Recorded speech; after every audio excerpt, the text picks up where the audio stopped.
So after the place was robbed, I ran back next door and was looking out through the window, and the guy that we robbed was next door. Yeah, shot me through the window, shot the other guy, and pronounced dead on the scene. They said that I wouldn't live maybe nine months. I would be a vegetable, so, you know. Yeah, where were you shot? Is it in your head, your body? In the head. Of it? Yeah, it was right here. So, wait. So this side here is fake. So the bullet is still in there? The buckshots, yeah.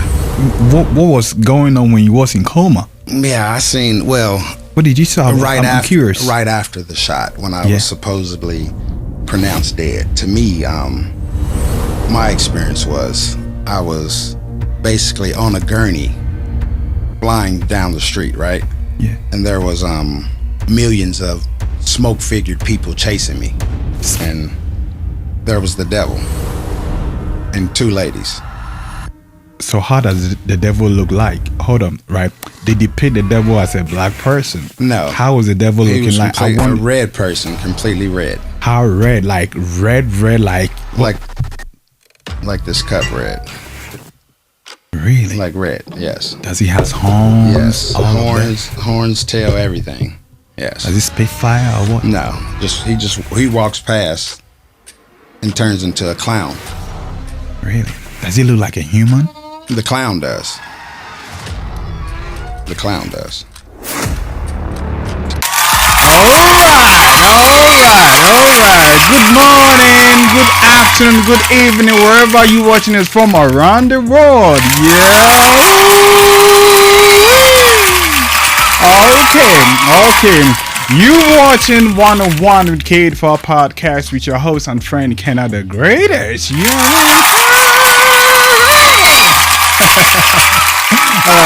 I got truly an amazing guest in the studio today. But before that, make sure to become part of the KD4 family and community. Go on all social media platforms and search KD4 podcast and stay connected. Stick around. The show kicks off right after this.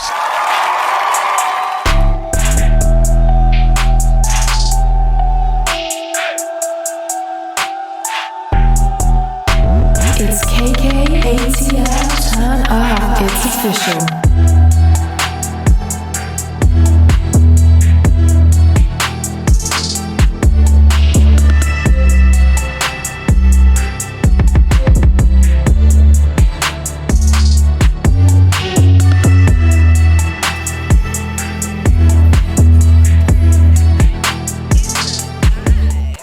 Alright, before we proceed to give you what you need, let me say this. If you guys start to share with us, hey, come on. This is an open and safe space for real, conversation with all. So you know what? My guest for the day. Alexis Sr. Green is an electrical engineer, six-figure earner, a highly respected man among his peers, but life didn't begin this way. In his early years, wrong influence led him to bad choices that ended in being shot in the head during a robbery and pronounced dead on the scene. Miraculously, he came back to life after a long coma, self-breathing time, and chose a new path. Today, he's a powerful man in his family, community, and beyond. Ladies and gentlemen, get ready! Sit tight, get glued to your seat, and enjoy an incredible conversation with my guest, Alexis Sr. Green on 101 on K84 Podcast. Welcome, Alexis. Welcome, brother. What's going on? Yeah. How you doing? I'm fine. All right. I'm blessed. All right. So how is life? Life is great, man. All right. Life is great. All right. You know what? I love to play these games with my guests, right? I'll ask you a question. I'll give you two options, and you choose one, and then you tell me why. All right. So if you had to choose between Thanksgiving and Christmas, what would you go for? I would say Thanksgiving. Why? Thanksgiving is more towards just spending time with family, breaking bread, versus Christmas is kind of more about just giving gifts, Okay. So I think Thanksgiving is a lot more family structured versus Christmas. All right. So where would you choose to live? Miami or LA? I'd probably say Miami. Why Miami? I mean, they both have beaches, but I think Miami has a prettier scene. So really, right. Okay. So, what would you go for? Honda or Toyota? Say Honda's more dependable, Really? so I take a Honda. You think Honda is more dependable? Well, that's just my preference, you know. Oh, So yeah, definitely. okay. So, KFC or Chick-fil-A? KFC. Why? I don't Chick-fil-A just is kind of bland. They don't use seasoning, so Oh. yeah. Okay. Okay. All right. So let's do this. Where are you from? From Tulsa. It's a Okay. vibe. Born and raised in Tulsa. Well, I was born here, partially raised in California, and then moved back here. So how many years did you live in California? Roughly about 7.5 to 8. Oh, okay. So how is life here in Tulsa? Life is great. Well, I'm in Broken Arrow currently, so Okay. yeah, but life is definitely great. Okay. All right. So tell me, how was your upbringing like? Well, my mother and father were married early on and divorced. Maybe I was probably 4. So we moved to California, went through some rough patches here and there. My mother met my stepfather, got married, and we lived there for maybe 6-7 years and ended up moving back to Tulsa, Okay. you know. So your mom and dad got divorced, or broke up, and then your mom remarried again. What about your dad? Did he also remarry? No, Why? you would have to ask him. Oh, okay. You know. Okay. So how was life you growing up? What was home like? Home, it depends on, because I was kind of between both homes. I was somewhat at my mother's and somewhat at my father's, you know. So my mother's, at home, it was more of a Christian upbringing, you know, going to church every Sunday. Okay. Where my father was a little bit more in the hood, so, you know, Turley. So we were, On the north side. right, deep north. So, you know, we Yeah. were kind of, I would say, in the elements, you know. Okay. All right. So how was life with your mom compared to, life with your dad? Well, both were good. I would say with my dad, you were kind of looked at as you need to be more self-sufficient. You know, you're going to have to do a lot more on your own versus your mother. You know, she would fold clothes, wash clothes for you. You know, make sure you eat, things like that. You know, as a teenager. You know, but in the black community, boys, they're typically kind of pushed out a little bit early. You know, so you need to kind of fend for yourself. And what role did your stepdad play in your life? He played a big role in my life. I mean, my dad did too, but my stepdad, I watched him get up and go to work every day, you know, and that kind of helped me understand what a man's role should be in a home. You understand what I'm saying? Yeah. So, Yeah.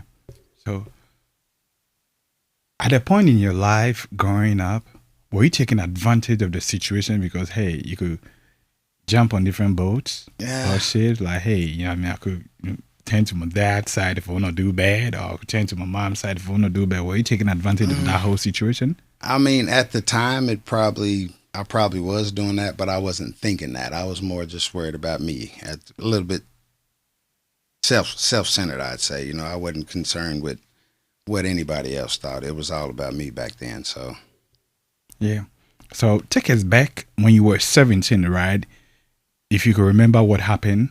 yeah, I mean, I don't remember all the details, but I do remember. It was February 16th, 1999. Okay. I was we were at my auntie's boyfriend's house. Okay. Me and some friends, and went next door to the bootleg. Apparently robbed the bootleg. Don't really remember all the details to that, but No, you mean you robbed the bootleg? me and another guy. But before that, okay, hold on. Before that, how did you got into that lifestyle? It was kind of just the environment, the family, the friends, kind The of peer pressure. I wouldn't say that. I wouldn't say peer pressure. It was just The vibe. everywhere. Okay. Yeah, in the house I was in.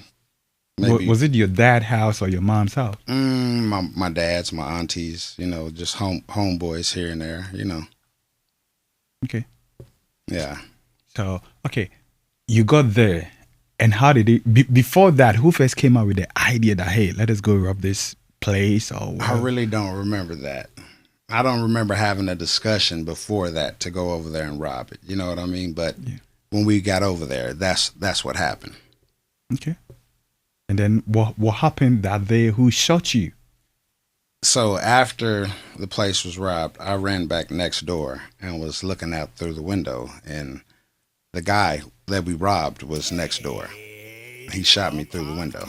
So the guy wasn't in the shop or that particular place at that instant. He was in a different building. He was right next door. Okay. Yeah. Shot me through the window, shot the other guy, and pronounced dead on the scene. Did the other guy survive? Yes. So you were pronounced dead. How did you came back to life? God, I guess, you know. So how long did you went away or pass out or pronounced dead? Like days, hours, or what? I don't know. I don't know the specifics, but I was pronounced dead. So when you wake up at the hospital, what was going on in your mind? Well, when I woke up, it was to my stepfather sitting on the side of me, my, I want to say god sister, and Slim Shady was on TV.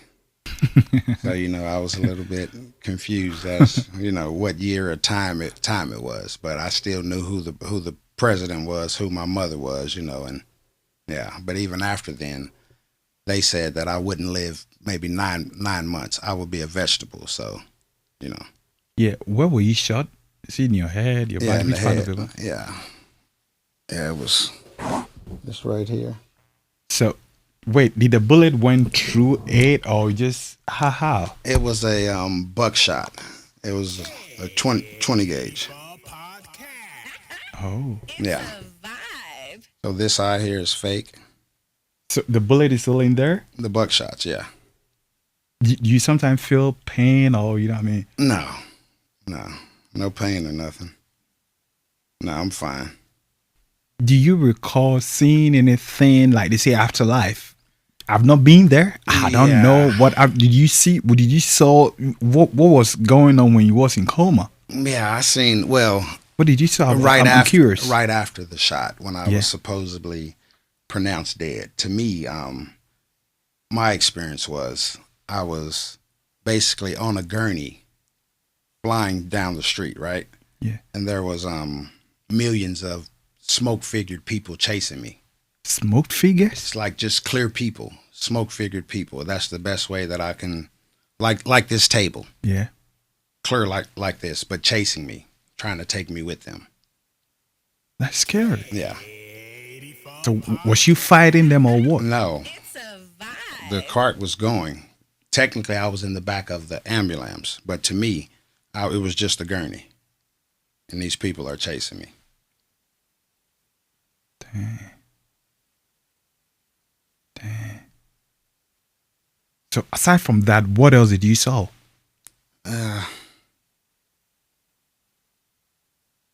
Right after that, I was on a subway. Made it to the hospital, and there was the devil and two ladies.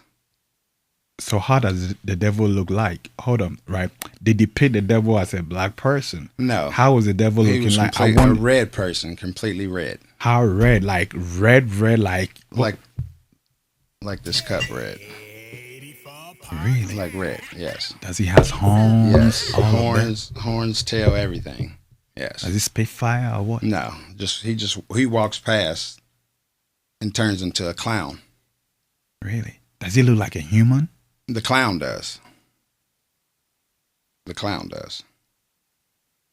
Turns into a clown, walks up a tree, literally walks up the tree, falls down, breaks his neck, gets up and does it over and over. So were there a lot of souls or people? No. You know, what aside from seeing the devil, what else? You know, describe the whole place. How does the place look like? Is it It fire? was just Is it a tree. No, it was just literally like green grass and a tree and a clown. Walking up the tree, breaking his neck, doing it over and over. It's a That's it. vibe. No fire, no no So, fire. you none didn't of see that. nobody. You didn't see- Nobody.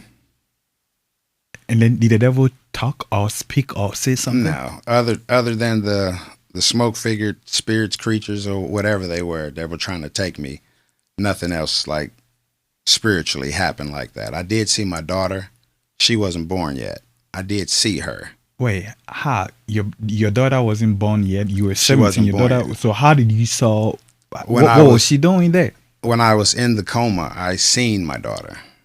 Like I seen how she would look. You know what I'm saying? I was able to see her. Had her in April, so a month or so after, and she was identical to what I saw. So, you know. So aside from that, what else did you saw like in the future? Because you in there, you know what I mean, you could see things. So what did you see anything in the future? No.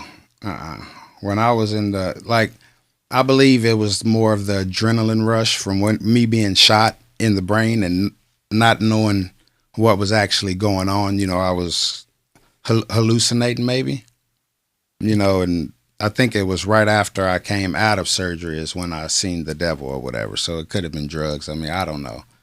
You know, I honestly don't know. Do you believe in God now? Yes. Before that, did you believe in God? Yes. And what change did that made you? What change? Yep. I say the change in my life would have came not after I got shot. Okay. Yeah, after I got shot, it kind of gave me more of a mentality that I couldn't be touched. You know, Oh, you're invisible. I was kind of bulletproof or invisible, right? So I kind of went harder in the streets and gangs and selling dope and, you know, things of that nature. How did your mom feel? Oh, they didn't want me in the streets, but you know, you can't control a teenager really. You know, you can try to, but you can hope they don't do X, Y, Z, but you're not always around. So, you know. Okay. You got shot. You got back. Now what next? Well, I was out trapping, I guess what they call it, you know, and caught a dope case and ended up going to prison. How did you got into dope case? I was selling dope. How was you getting it? How did I get in it? Yep. No, how was you getting it? Who was selling to you? Oh, I can't talk about that, man. That's, you know, it was, you know, that was long time ago. But yeah, that's past, you know. Yeah. So were you selling in bulk or were you just like little bit? No, I wasn't doing no curb stuff, you know. You were doing bulk. Like, if you would say that. ooh. Were you getting it here in this country or are you going outside the country to Oh, get no, it? I wasn't doing nothing like that, man. So your supply was here. Yeah, we really don't need to talk about all that type of stuff. I'm just curious. I'm not involved in that type of life no more, man. Yeah, but you know? it's we just having that conversation like, hey, young folks, maybe a young person watching this Right. that is getting in that lifestyle, you know what I mean? I tell them definitely steer away from that lifestyle. Okay. You know, yeah, that's not something that you want to get involved with or play with. Yeah. Yeah. Okay, so being on the streets, right? What did the streets taught you?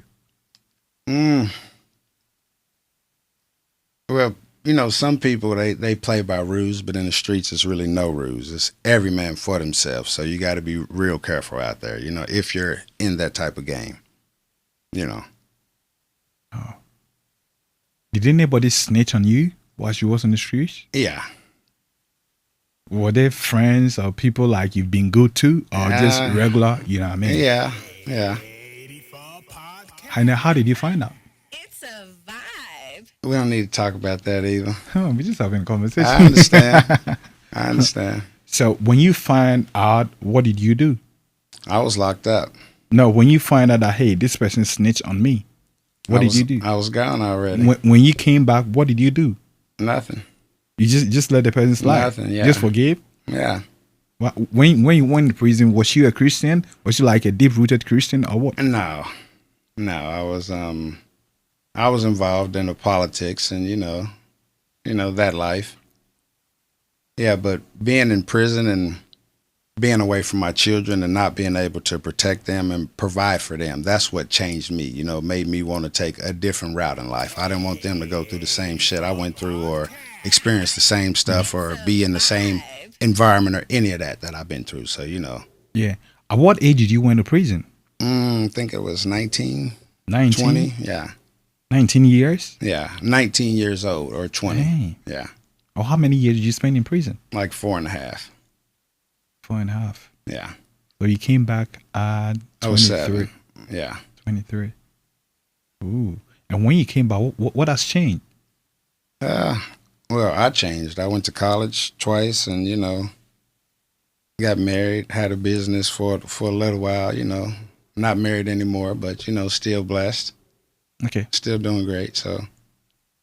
All right. Tell me your first day in prison. How was the experience like? Was you afraid? Was you scared? No, to be honest with you. You were tough.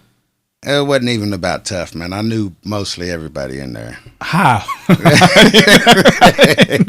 No, seriously, man. I knew mostly everybody in there. So which prison did you went to? Yeah, it was Hinton first. Yeah.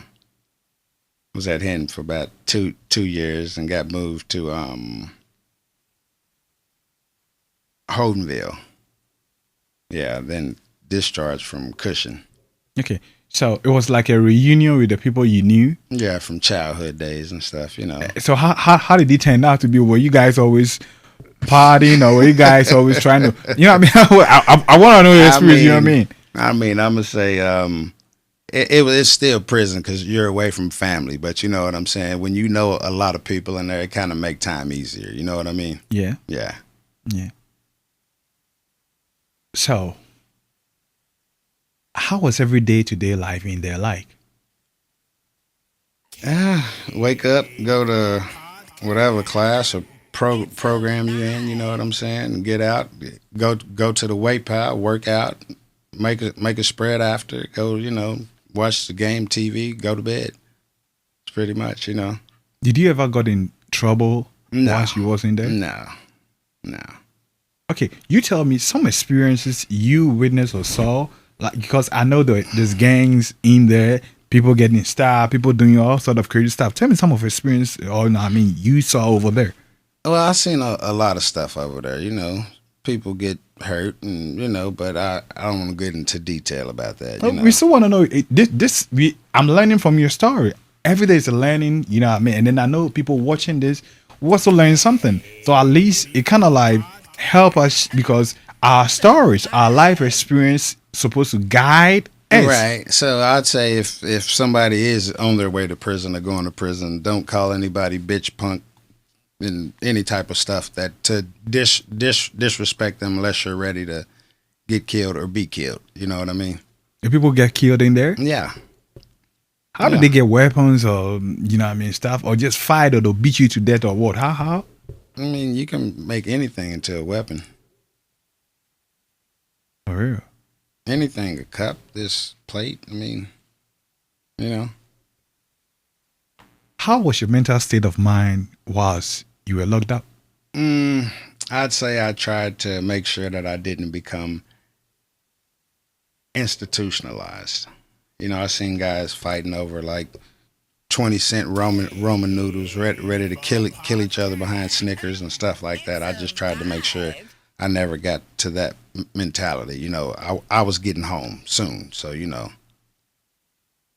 Okay. The friends you went and met over there, are they still back there or they home? You mean like friends in prison? Yep. To be honest with you, I don't know. I wouldn't know. And then did they have the same issue, dope case, or what was their sentence? Some people in there for murder and everything else. It just, depends. I see. Yeah. Okay. Whilst you was in there, what are certain things you did to improve your life? Well, I did take some bricking courses and stuff like that, but I wasn't dumb before I went to prison. I was very smart. I just wasn't using the resources or using my head to do what I should have been doing. You know what I mean? Yeah. Yeah. Okay. So coming out from prison, was she still, you know what I mean? How did you, okay, let me put it this way. How do you meet your ex-wife?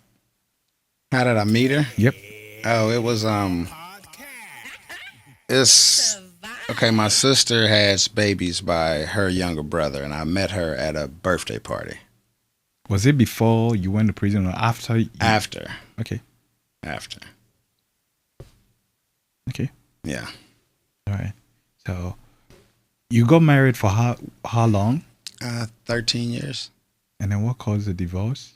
I really don't want to talk about that either. Yeah, you know, just I feel you. Okay. So coming out from prison into the real world, what are certain things you started doing right? Or did you went back selling? oh no, not at all. Not at all. I came home and I was focused on my children, bettering myself for my children, you know. Yeah. So what are the things you did to better yourself? I went to college, Okay, so what did you study in college? electronics and software. Oh, that's great. Yeah, That's great. So how long did it take you to study that? 2 years. Okay. Then I graduated that, went back for PLCs, and then What's PLC? programmable logic controllers. Oh, okay. Then blueprint reading and schematics, and you know all that. Okay. So how hard or how easy was you to get a job as, you know what I mean, a convicted felon? It was very easy. It was very easy. Okay. Yeah, it was, I would say it, and I heard people say that, you know, they got a felon or whatever, and it's hard for them to get jobs, but it's not. So in your case, right, how was it easy for you to, like, a lot of stories we hear out, people will be like, hey, it's hard for me to get a job, I'm a convicted felon, or is it because you went back to school to improve or better yourself? Exactly, and I applied myself. You know, some people sit around and expect a handout, or you know, they're not really trying. You can better yourself if you want to. You just got to take the proper steps to do that. You know. Yeah. I see. So tell me this, right?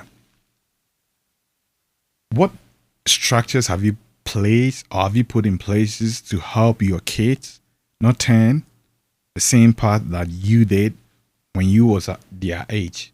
Well, I say I talk to them about my life experiences. You know what I mean? And I feel as a father, your children should turn out better than you did, and they shouldn't experience the same things that you experience in life as far as bad things, you know.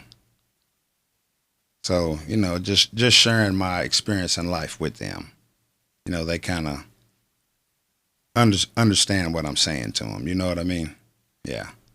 Okay, so you being separated from your wife, right? Or Right. you divorced? Yeah. How is parenting being like? Because sometimes if both parents are in the house, It's a challenge.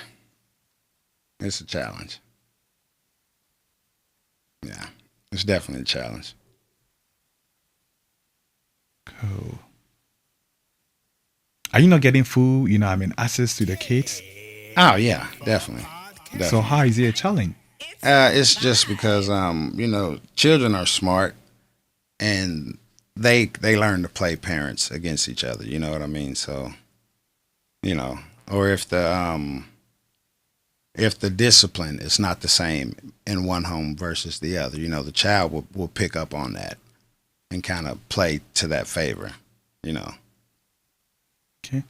So how is the relationship with you and the mom like? Are you guys cool? Oh, it's great. Yeah, it's great. Yeah, we don't have any issues toward each other. Yeah, it's great. That's good. Yeah. That's good. That's good. So you tell me, at what point in your life or at what moment, that key moment, be like, hey, you know what, let me restructure. I'm not sure the exact year, but I was in prison, and I was sitting thinking, you know, like, I remember being out hustling. You know, you'd be out there for 16, 17 hours at a time. You know, you had all this drive and ambition to get up and go do something negative or unproductive every day. You take that same drive, that same ambition, and apply it to something positive, something structured. You know what I'm saying? You can't fail. So that's kind of what I did. How was freedom to you like? I would say at first, being free is great, but the responsibilities that came with it was challenging. How? Well, 3 children, and you know, finding a job wasn't hard, but getting back and forth to work was hard at first. Okay. You know, car troubles, fresh out. You don't really have the money you need. You know, so that's where family steps in, and thankfully, I have a strong family. You know, supportive family. Yeah. While she was in prison, who was visiting you? My mother and my kids and stepfather. How about your other siblings? They They didn't care. My sister, my youngest sister, I seen. I mean, I wouldn't say they didn't care, you know what I'm saying? But I get it. People are living life. You know, if one of my siblings was locked up, I would want to go see him, but with work and everything else, I don't know if I would have time either. You know what I'm saying? So I didn't take that personal. Did you bond or make some close friends whilst you were incarcerated? Nah. I mean, I knew some people from childhood that I was already close with, you know what I mean? But nah, I didn't make no new friends or no stuff like that. I met some new people. I wouldn't call them friends, you know. When you got out, have you met any of them yet? Have I ran into some Yep. of them? Yeah. And how's your life like? They're doing good. Well, seem to be anyway. Yeah. Okay. All right. How do you make it so easy coming out from prison and then being a over six figure, you know what I mean? Right. That, because a lot of people I've talked to on this show, Right. a lot of people I talked to in person, they'll be like, yeah, it's hard to blah, blah, blah, making all sort of excuses. So how was you able to make it so others could learn from it? I just applied myself. I mean, nothing more. Nothing more. I mean, like, okay, look in the next 10 years, 20 years, robots and AI is going to be taking over maybe 20, 30 million jobs. So for a college kid, if I was in college, I would be looking at AI and robotics. Make sure that I'll secure me a nice bag, you know what I'm saying, coming straight out of college. I mean, it's just simple stuff. You just got to look at where the world is going, not where it's at right now. You know. So let me ask this, right? What should we as a people, a race or a group of people, do to, you know what I mean, improve or work on ourselves as a people? I would say studying our true origins and where we actually come from, our real history, learning who we are as a people, you know what I'm saying, and having some type of unity within our own community. You think we are not united? No. How? I mean, you got to think, man, if you look at it, a lot of cats, they see somebody doing better than them, they want to shoot them or rob them. They're not trying to go learn from them, you know. And have you ever had that instances in your life that somebody tried to come at you? I mean, as far as like trying to rob me, Yep. nah. Probably been told that before, but never nobody tried. They did, I didn't know, you know. I see. Let's divert the conversation a little bit, right? AI. What do you think people are not using our race? Let me talk specifically to we as black people. What do you think we are not capitalizing on AI, our technology? Because in the next 10 years to come, it's going to be a whole different ball game. Right. So what do you think we're not doing right? Um, what do I think we're not doing right? I would say not being more involved. Just not being more involved. I mean, like black inventors and scientists and engineers need to be getting together and coming up with their own stuff. Because a lot of this stuff is programmed, but who's programming it? It's a vibe. You know what I mean? Yeah. And with what ideas and ideology are they programming these robots with? Are you going to be looked at as an enemy or a suspect or a criminal? So what you're saying is like we gotta build this. We Right. gotta build our institution. We Right. gotta build our foundations. We Right. gotta build, our softwares, our medias, Correct. our businesses, Correct. our fund. Grocery stores. Yeah. Everything. Everything. So why don't we like to support each other as a people? We were placed against each other like early on back in slavery days. The darks were treated worse. The lighter you are, you may have been a housemaid or a house nigga, and so on and so forth. So I mean, it taught this one to feel they were better than this one, and that still carries on today. Is there no turning point that hey, we know it happened in the past? Yeah, it happened, but we currently now.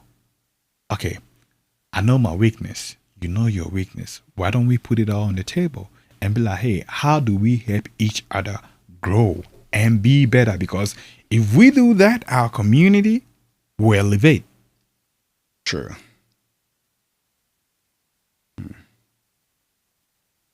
I say it would have to be leaders in them community to orchestrate something like that, as well as the mothers. Mothers spend most time with the children, so. And you think the mothers are not doing a great job? I'm not gonna say that because I don't know all mothers.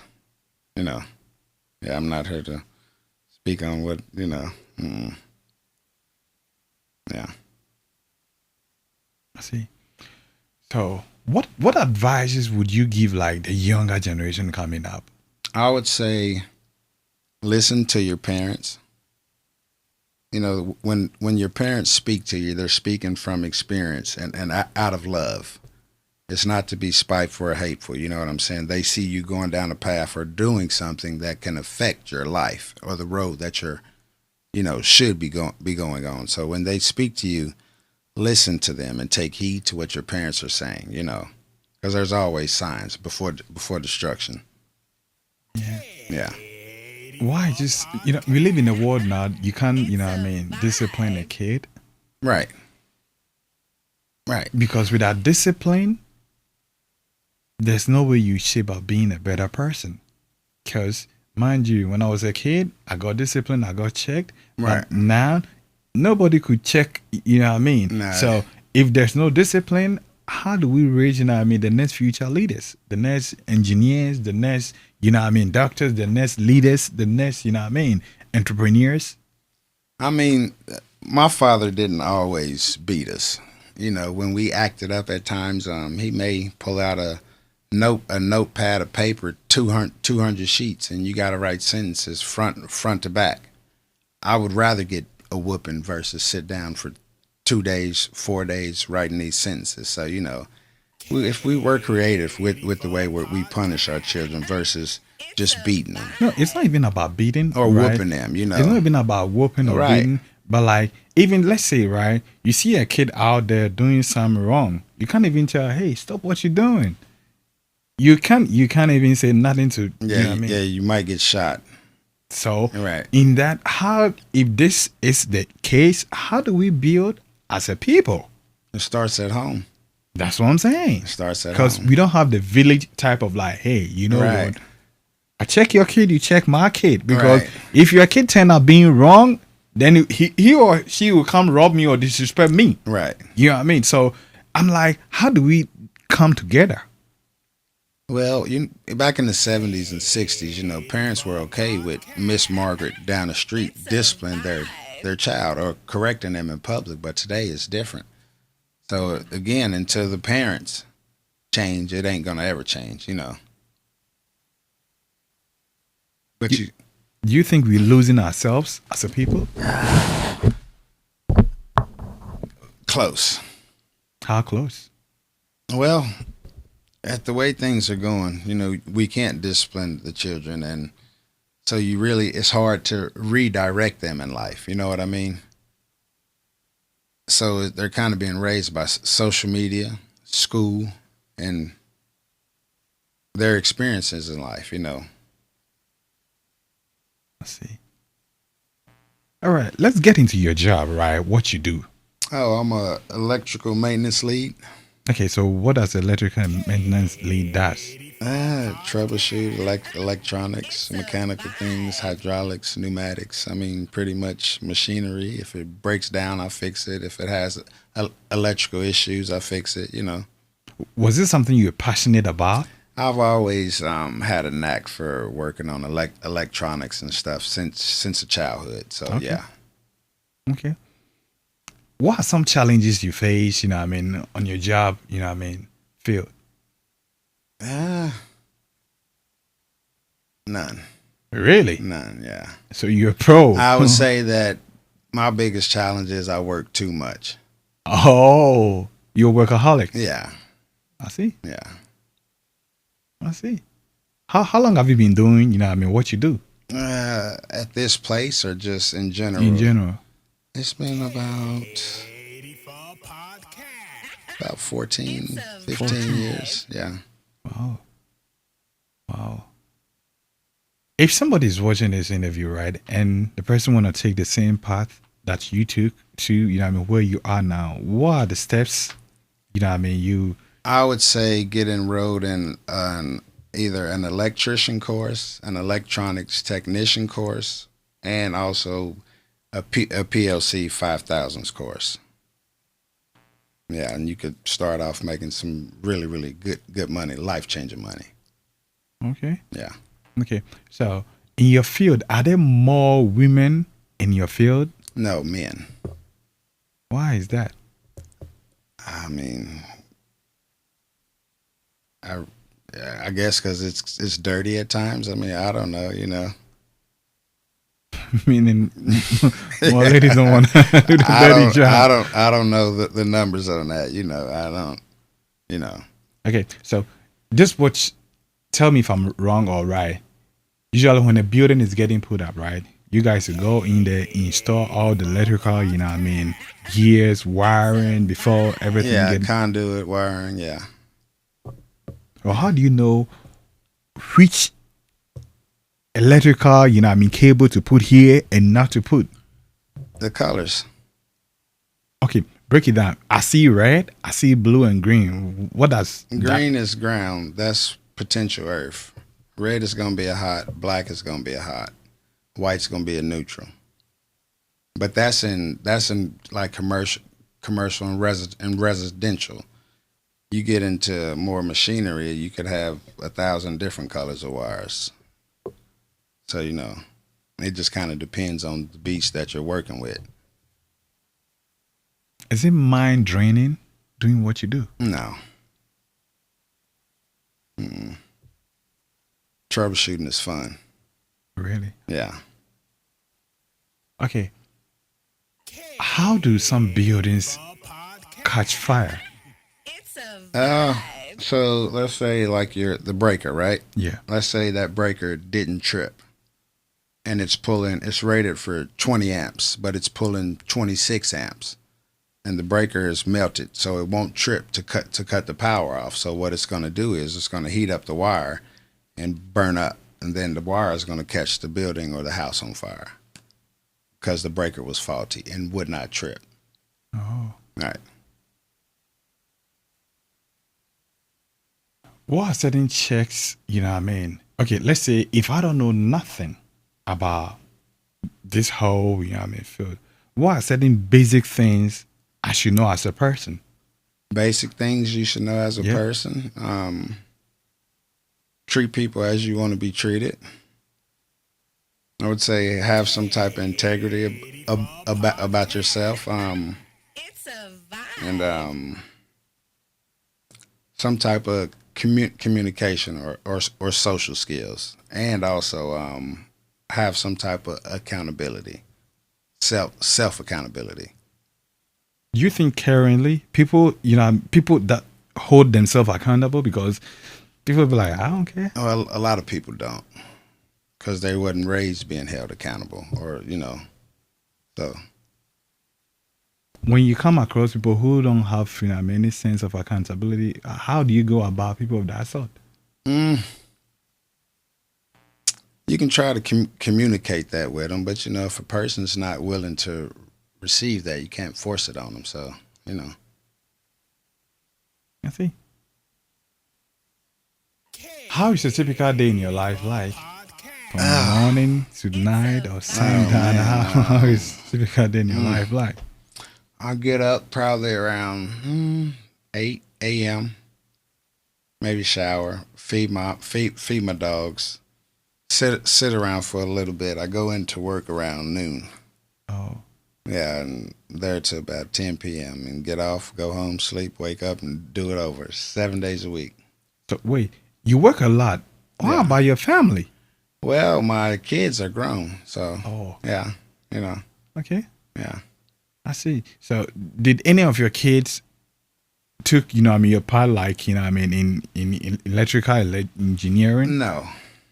It wasn't fun to them? I mean, they just had their own passions, Yeah.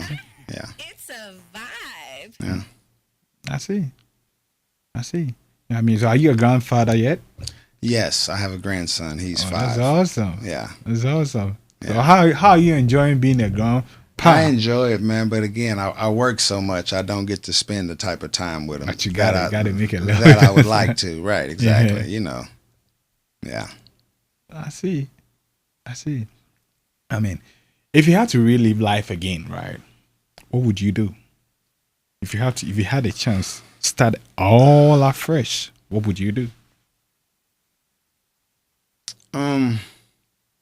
Like I could say I could do a lot of things different, but then I wouldn't be the person I am today. You know what I'm saying? So I would keep some of those struggles because it kind of molded me into who I am today, But I would say that I would have listened more. I would have listened, because back then I did think that I was smart and I could outsmart the system, And somebody told me, they said, man, you going to go to prison. Who told you? It was Mr. Dawson. I was in Raider. He was one of the counselors or something there. Is he still alive? I'm not sure. But and he told me that, and I was like, why? Why do you think that? And he said, because you think you can outsmart the system. And I did, I see. Yeah. When you're driving around, right, or your job place, some of the young folks, you know what I mean? When you sense, hey, this person could be, could be doing something wrong, do you usually have conversation with them? Yeah, definitely. Yeah, definitely. Yeah. You just got to be respectful. You know what I'm saying? The way you approach people, you don't come off rude or, asshole, When somebody come at you rude or disrespectful, how do you react? It depends on where I'm at. Okay, so in instances, you are at your home. In instances, maybe you are at a grocery shop. Or in instances, you are at work. In those scenarios, how do you act? Well, at work, that's a professional setting, so I'm gonna handle that differently. We may have a meeting or something about it, but outside of work, that would be different circumstances. You know what I'm saying? Like, so how would you react outside of work? It depends on what was done. So maybe the person, comes saying some rude stuff to you. People are rude.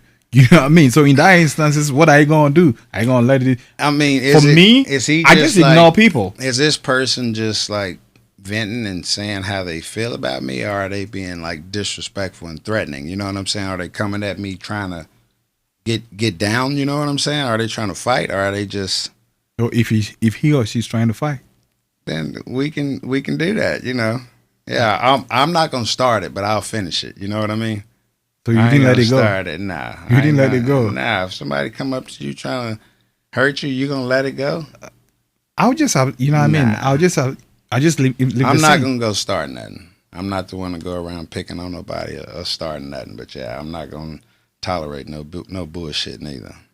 If it's at work, that's different. It's professional. We gonna sit down and have a meeting and figure out what the issue is and move on. You know, but yeah, out in the street, that's a little bit different. Have you had instances where somebody, you know what I mean, have come at you in that manner? No.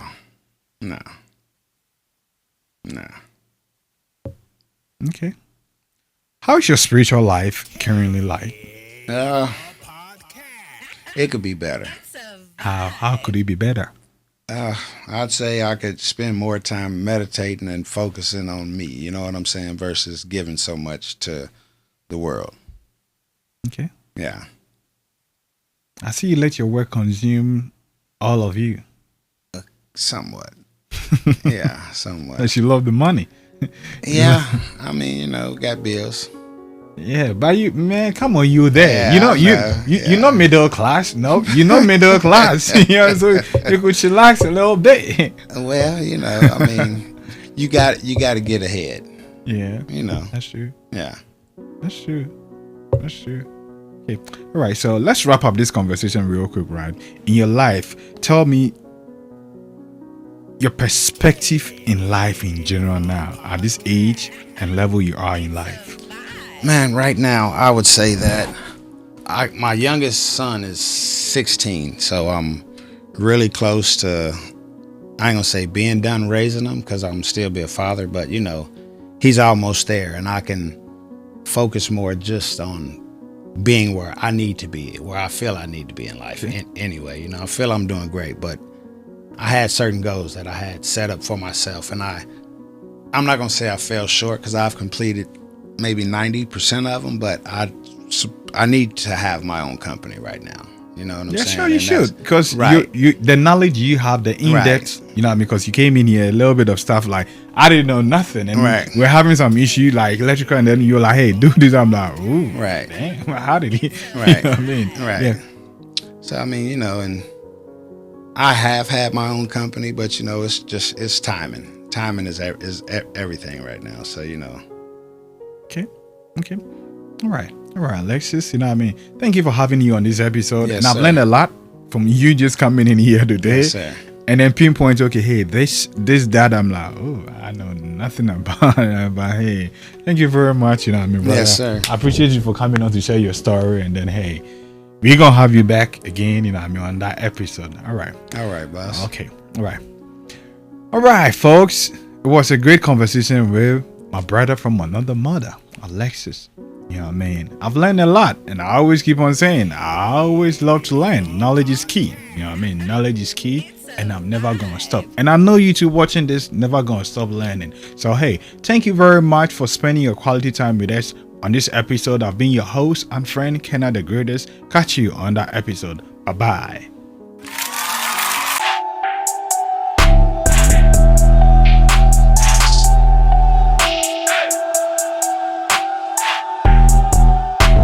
It's KKATL, turn up, it's official.